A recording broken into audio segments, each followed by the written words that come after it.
as we are moving down a path. We're moving down a path together, and the path that we're moving down is transformational, and it is also transitional. We've met, have known, David and Ozzy have known these two fellows. Well, they've certainly known Chuck for years and years. Chuck Sellier, Darryl Howard. We also have David Balsiger from Grizzly Adams Productions. And we recently licensed a series for INSP called Ancient Secrets of the Bible. In the course of that, we were introduced to a methodology, if you will, a science that has been developed and perfected by Grizzly Adams Productions, generational science as it applies to the media arts. And the more that we learned, the more we wanted to know. And so they very graciously have offered to come and develop this presentation for us. So this afternoon we'll be introduced to generational science as it applies to what we do in the television business. And I think some of the things that we learned here today will help us in this transformational process that we're engaged with as a ministry, as an organization, as a television, a producer of television, as a distributor of television. I think this is going to be very good. And so I don't want to delay any further. Chuck Sellier, Darryl Howard, thank you very much for being here. Thanks.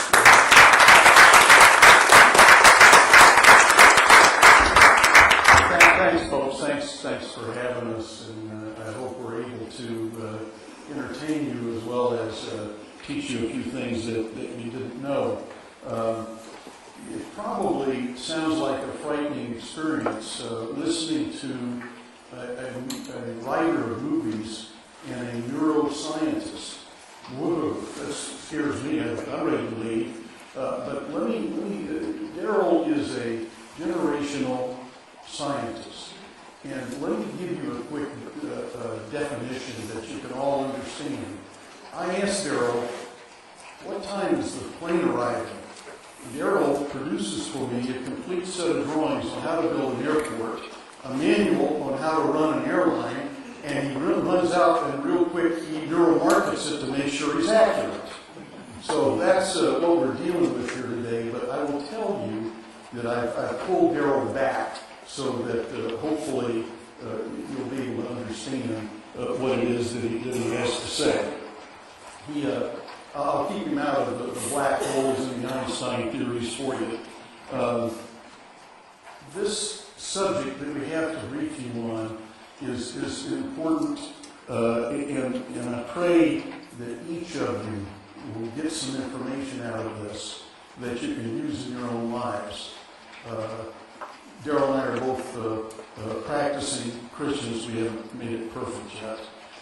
And what we're going to give you today is a secular presentation that's semi-scientific, but understand that we're delivering this to you as Christians and with the love of Christians. Some of the information that we're going to share with you will be counterintuitive. You're not going to believe it. And what we've done is we brought along with us examples that you can see in your own lives so that hopefully by the time we're at the end of this, you'll believe and you'll say, I think these guys know what they're talking about, which my wife doesn't believe. But anyway, the important thing that you understand is that the information that we're going to share with you today is true and it's accurate. And to begin with, you got to, let me tell you what we're going to cover. Just sort of a little synopsis of what we're going to get into. We're going to do real introductions of Darryl and I so you know who you're really looking at. We're going to explain how this all began and show you our sophistication that led us to the developments that we've made in generational science. We're going to share with you a discovery of repeating generations and cycles of history that's taking place right now and can be used. We're going to describe where we are today and hope to bring you up to that speed. Where we are today is using generational knowledge. We understand cultural changes and crisis periods. We know the themes of crisis periods. Cognitive response. What is that? No, don't tell me. We'll find out. And how we verify all of this with neuroscience, hopefully, will teach you this information in a way that you can understand and use. So let me begin by introducing Darryl Howard to you. Darryl is really a pretty famous guy. He was in Washington for a number of years and worked on in market research on a lot of Republican campaigns. And Haley Barbour, who's now the governor of Mississippi, brought Darryl and I together for the first time. Haley had this brilliant idea that what I was doing, what Darryl was doing, put us together, we might have something. So Darryl is an expert in market research and is known as a generational scientist. He has advanced expertise in neuro engagement, whatever that is, eye tracking, artificial intelligence, applied neuromarketing, and many other words that I don't understand. Darryl develops cutting-edge communications research, and he provides insights into how generational science works and affects our lives. That's Darryl. I have to tell you that Chuck made me take out a lot of neuromarketing slides. I mean, you know, there's a lot of it there.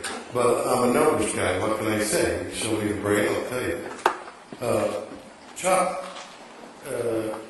has been a writer and film producer with Grizzly Adams. He owns Grizzly Adams. He invented Grizzly Adams. And he's known mainly for a proprietary audience concept testing system. Chuck does not write a script until he knows that the concept is going to sell. And one of the things that the networks have hired him to do is he's known as a stunter. He will test a script and find a show that during sweeps weeks will take the time slot and hopefully the day, hopefully the week, and hopefully the month. And so they would hire him as a stunter, and he would develop those shows specifically for that purpose. Let me begin at the beginning and tell you how we got into all of this. And I'm making it brief. At other times, we've done this as a two-day seminar, so this is sort of a brief way of telling some of this. We had, in 1974, a successful movie. We were playing in 50 prints, market by market, in each ADI. We started by happenstance. We started playing the movie in November. And we played it in November, in December, in January, February, March. And I think, I mean, it was a huge hit. It had done like, this is 1974, it had done like $35 million in just playing it market by market. In April, we tried playing in the next market. We rotate the 50 prints in each of the different markets. In April, the movie died. And we were all dumbfounded. We knew we had a great movie. We knew people loved it. We were wrapping around the block. And all of a sudden, the movie died. And since we made a lot of money and had an interest in these kinds of things anyway, we invested in what was to be some of the first market research ever done in the entertainment business. Procter & Gamble had done it up to that point, and we hired some people from Procter & Gamble to help us. What we discovered was very interesting and made us understand what we know today. Every problem is three-dimensional. A single dimension of that problem would be, you have a good movie that grosses money. But there are a whole bunch of other problems involved in that. A simple one would be, what if we broke in a movie during a big blizzard? No one would have seen it. So there's another problem in this three-dimensional cube. Well, our market research caused us to discover what we now know as psychographics. That is a mental image of the people who went to see the movie.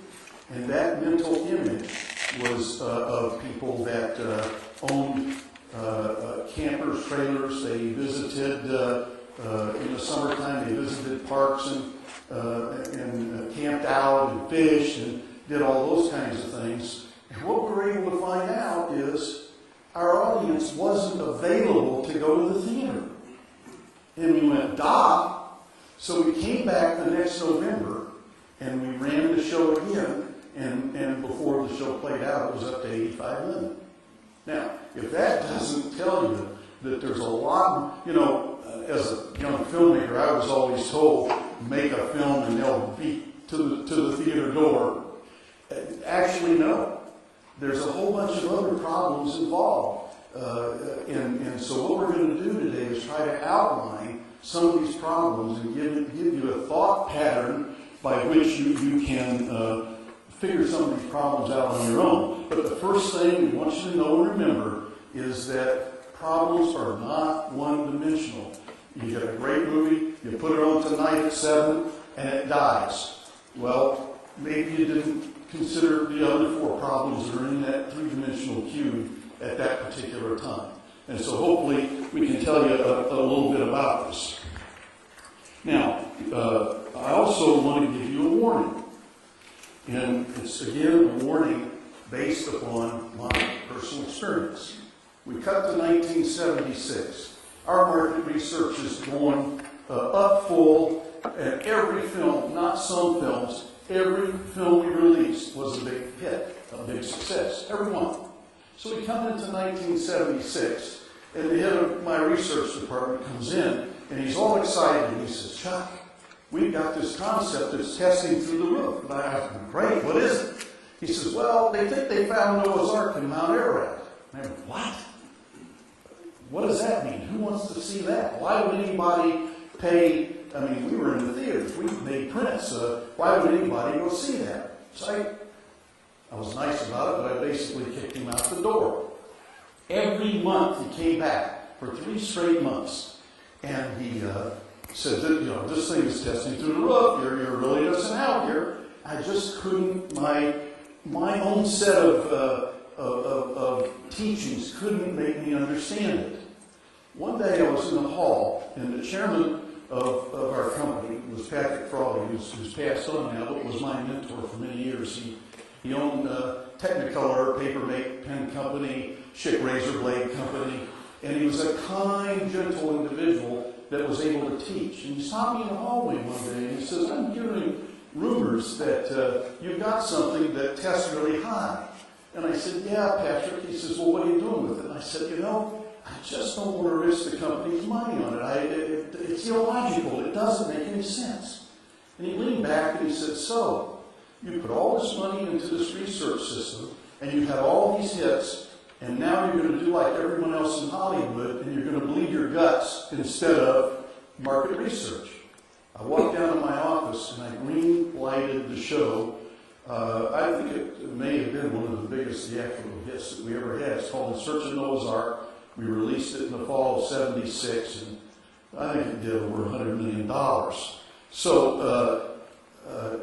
I get a call from Frank Wells, who at that time was president of Warner Brothers, and Frank and I had been young filmmakers together, and I was the youngest guy in the filmmaking group, so I had the nickname at that time called Kid. I love to call those guys because they all still call me Kid. I like that now. I didn't like it then. But Frank called me and he said, "Kid," this is before I had green-lighted Noah's Ark, and it was the TV spots were running, but we hadn't broken the show yet. And he said, "Kid, you've really done it this time. You made a documentary, a religious documentary, and you're running it in the theaters. At that time, you could get all this on Sunday morning for free." And he said, "No one will ever go see it." And I went, "I know, Frank, we got this market research system, and I just got to follow it. I agree with you, but I got to follow it. Everything tells me it's not going to work." Well, the picture broke, maybe did $50 million over opening weekend in 1976. And I get this crate arriving in my office. I get a guy from maintenance, and we pop this crate open, and inside it is this bronze Noah's Ark. Now, if you ever visit my office, you will see this on my desk to this day.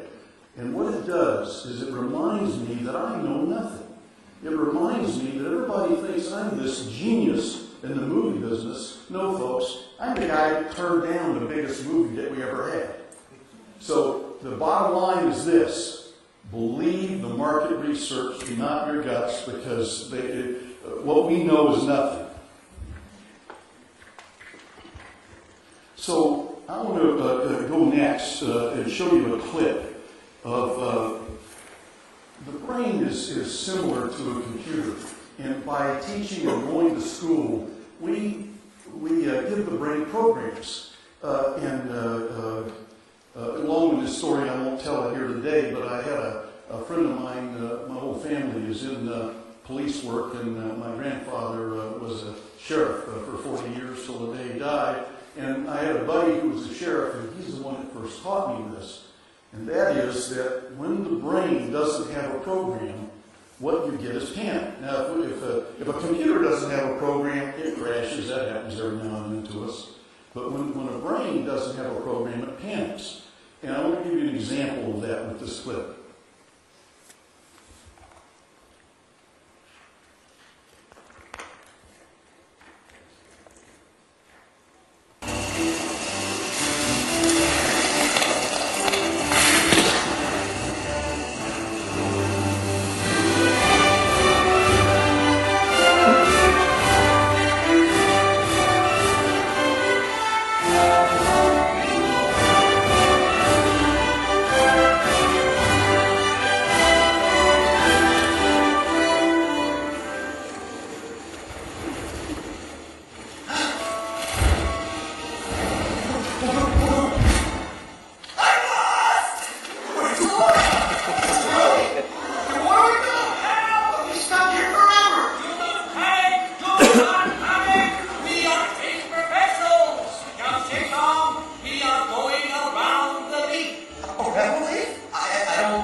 So we're going to give you some new information today, and with this new information, your brain won't panic. You'll have some programs that you've never had before.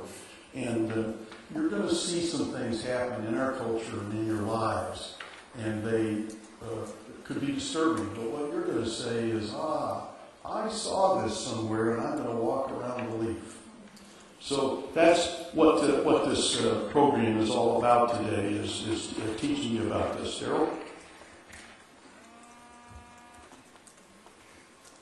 I thought you cut all the brain slides out. Since just after the death of Joan of Arc in 1431, there are 4 generational archetypes. They repeat themselves consistently over that approximate 500-year period. Let me just interrupt you if I may. This is the recorded time that we personally can track, but we feel this goes back a lot further, and that the Bible even has a number of references to it. So there's a large body of information to support what we're going to tell you. The repetitions of these generations are so regular that you can predict their actions and reactions throughout their lifetimes. And we're going to show you evidences of that. It's been developed into a science, and it is discovered to be incredibly accurate. There are 2 things that happen together, and they're interlocking. Does one cause the other? For A cause B or B cause A? Nobody knows for certain, but they work in an interlocking manner. And we're going to deal with generations first. Then we will deal with the cultural shifts, some of which you see happening today. There are the 4 types of the repeating generations. are hero, artist, prophet, nomad. And you can see they repeat again, hero, artist, prophet, nomad. They just keep going until we get here to 1982 to about 2001, 2005. So going back 500 years, we can see how these things repeat themselves. Well, let's take the first one, the prophet generation.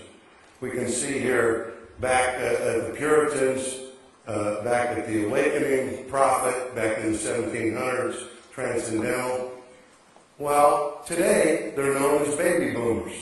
They founded the moral majority, they worked to bring values back, and they invaded Iraq. It should sound familiar.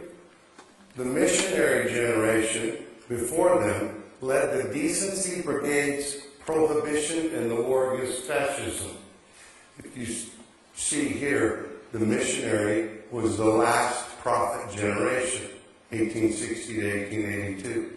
Let me make this point, if I may, Darryl. If you look at the names of these Puritan, Awakening, Transcendental, and Missionary, these are names given by writers and historians of the time.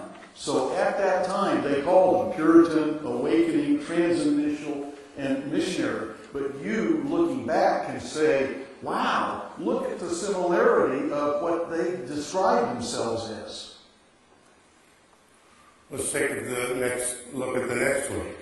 The nomad generation. Cavalier, liberty, gilded, lost. My grandfather was a lost generation. Gen Xers are today's nomad generation, described as left on their own wild hip-hop free agents with a hard edge. It should sound familiar, because like my grandfather, they were the bad boys too. With the flappers, they made the 20s the roaring 20s. So, those of you, and many of you here are Gen Xers, if you think that you're the first to have a title that's sort of like that, lost, gilded, liberty, and cavalier, that generation's always acting like that.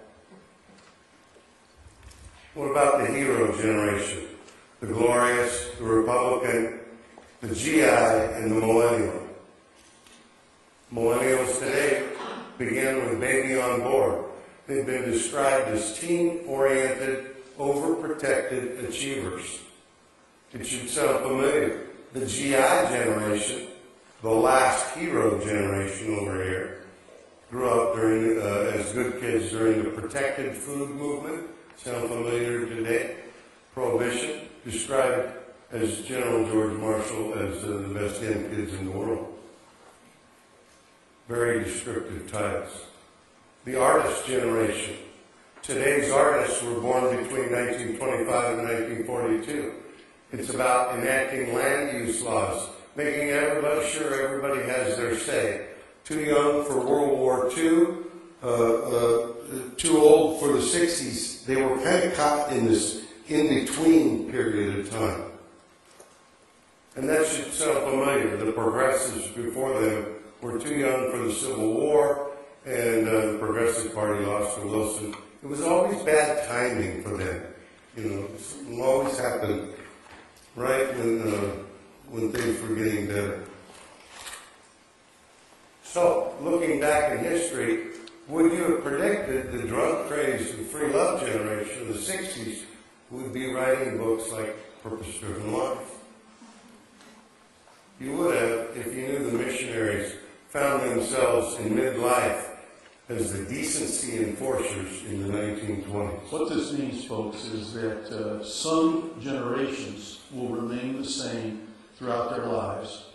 Other generations, I should say archetypes, because some generations, like say the GIs or the hero, remain the same throughout their lives.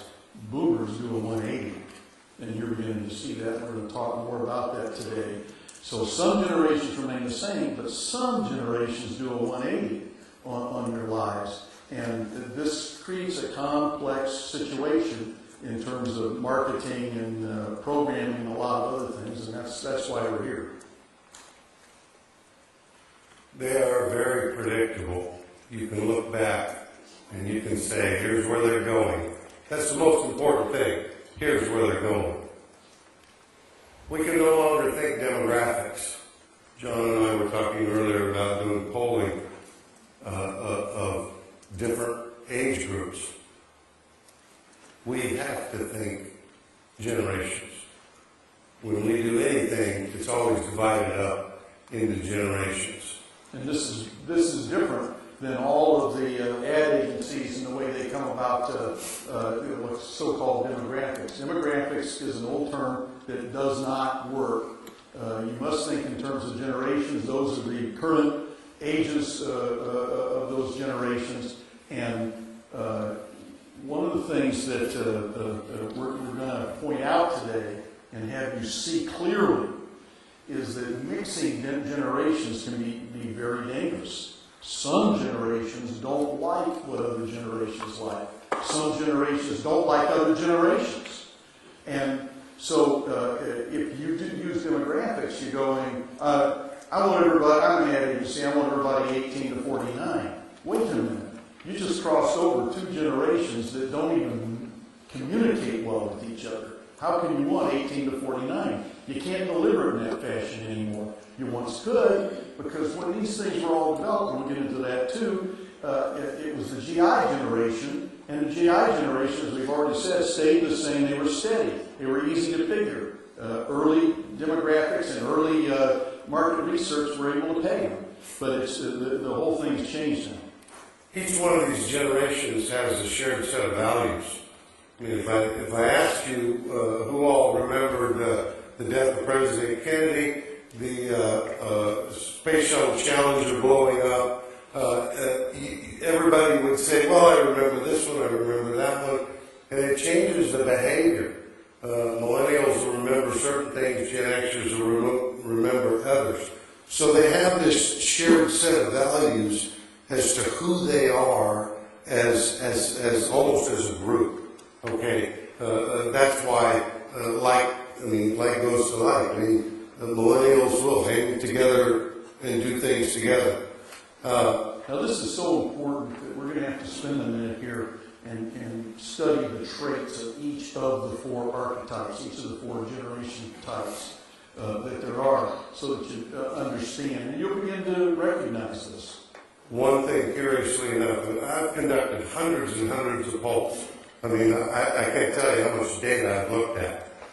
I adjust every year, and every year is different because if I don't adjust every year, then the 42-year-old female today is different than a 42-year-old female was just 15 years ago. They're not only different, they're different generationally. The 15-year ago was a boomer, today's is a Gen X. Let's show them the attributes.